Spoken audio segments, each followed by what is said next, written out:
Thank you guys for tuning in for another season review. We have Landman Season 1, created and directed, I guess you could say, and obviously written and created by Mr. Taylor Sheridan. I don't know how he continues to make all these shows. I just finished watching Lioness, and now he got Landman. I just finished watching Mayor Kingston, and you have 1923 coming out pretty soon. Obviously, Yellowstone just wrapped this season up.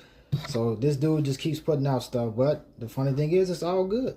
For the most part, it's like he's like Kevin Feige in the first two phases of the MCU. First three phases, where everything for the most part was good. Well, a couple of okay or some stinkers here and there, but he just keep pushing this good stuff out. Nevertheless, this follows Bobby Bill Thornton's character, Tommy, and we see him as the operations VP of this oil company who's under the leadership of Monty, played by John Hamm. And we also follow Tommy's son, Cooper, and they eventually bring in his wife, Angela, and his daughter.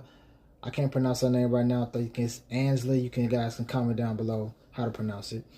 Nevertheless, we see the dynamics between Tommy and his immediate family and everything that entails with that. But we also see the effects of what happens with him being the operations VP in the oil company. We also introduce another female character, which is sort of similar to Beth in Yellowstone. She kind of has that little edge to her that I like in a lot of these female characters.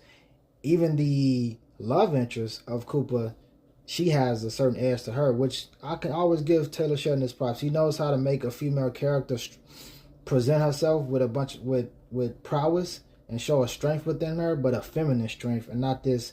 She is just this masculine. She is this Mary Sue type character. He always does a great job of making these female characters dynamic and interesting, and he does that with all his characters. But because of certain modern day tropes with female characters, Taylor Sheridan knows how to write them in a way where they may be stereotypical, but they also can be interesting at the same time.